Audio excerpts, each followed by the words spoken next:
मलिका बेटा, आखिर क्या कर रही हो तुम? मैं तुमसे कितनी देर से कह रही हूँ तैयार हो जाओ, बाजार चलना है, लेकिन तुम्हारे ऊपर कोई फर्क ही नहीं पड़ रहा। तुम तो अभी तक तैयार ही नहीं हुई हो। भावना ने अपनी बेटी मलिका के ऊपर बहुत ज्यादा गुस्साते हुए कहा। बस मम्मी थोड़ी देर और रुक जाइए, मैं अभी फटाफट तैयार होकर आती हूँ। अभी लैपटॉप पर थोड़ा सा काम बचा है, बस वो जल्दी से निपटा लूं, फिर चल रही हूँ आपके साथ। मलिका ने अपनी माँ को शांत करते हुए कहा। अरे भाई भावना, कहाँ तक चलना है? आज तो हमारी छुट्टी ही है, कहिए तो मैं ही साथ चल दूं। अनिल ने अपनी पत्नी भावना के पास आकर उसे नाराज देखते हुए कहा।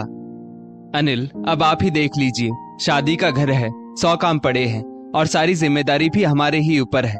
10 बार बाजार जाना पड़ता है और ये लड़की हर काम में पता नहीं कितनी देर लगाती है, किसी भी बात की जल्दबाजी नहीं समझती। जबकि मुझे राधिका साड़ी भंडार में फोन किए हुए 2 घंटे के ऊपर हो गया है कि शादी में घर वालों और मेहमानों को उपहार में देने के लिए साड़ियां लेनी है। आप प्लीज निकलवा कर रखिएगा, मैं थोड़ी ही देर में आती हूँ। लेकिन ये महारानी साहिबा अभी तक तैयार ही नहीं हो पाई। आपको पता है आजकल बाजार में भीड़ भी बहुत ज्यादा हो रही है, इसलिए मैंने इसे सुबह ही बोल दिया था। भावना बुरा सा मुंह बनाकर बोली।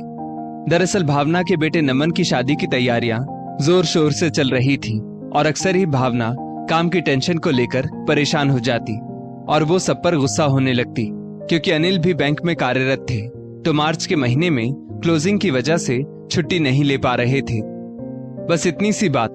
चलो आज मैं चलता हूँ तुम्हारे साथ। इतनी मदद तो छुट्टी के दिन तुम्हारी कर ही सकता हूँ। वैसे तो इस समय मजबूरी में कोई खास मदद कर नहीं पा रहा हूँ तुम्हारी। अनिल ने भावना को शांत करते हुए कहा।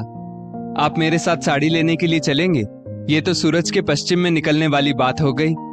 भावना तो बिल्कुल आश्चर्यचकित ही रह गई, क्योंकि अनिल को तो साड़ी वगैरह भावना के साथ जाकर लाने में बिल्कुल भी इंटरेस्ट नहीं था, और अगर कभी मजबूरी में वो भावना के साथ गया भी हो तो दुकान के बाहर ही रुक जाता था। क्यों नहीं चल सकता मैं तुम्हारे साथ? इतनी मदद तो शायद कर ही सकता हूँ। भाई अब जब हमारे साहबजादे की शादी है तब तो ये करना ही पड़ेगा। और अनिल जबरदस्ती भावना के साथ चल पड़े, जबकि भावना बिल्कुल भी नहीं चाहती थी, क्योंकि उसके मन में जो चल रहा था वो आदर्शवादी अनिल बिल्कुल भी पसंद नहीं करेंगे। ये बात वो अच्छी तरह से जानती थी। और तब तक मलिका भी तैयार होकर आ गई थी, वो भी उनके साथ में ही चल दी। भावना ने राधिका साड़ी भंडार में जाकर सभी घर वालों, मतलब जेठानी, देवरानी और ननद, सभी को उपहार में देने के लिए साड़ियां पसंद करके अलग रख ली और फिर दुकानदार से बोली, भैया अब इससे भी थोड़ी महंगी और अच्छी साड़ियां दिखा देना जो बिल्कुल हटकर हो। भावना, ये महंगी और अच्छी साड़ियां किसके लिए? क्योंकि जो साड़ियां तुमने खरीदी हैं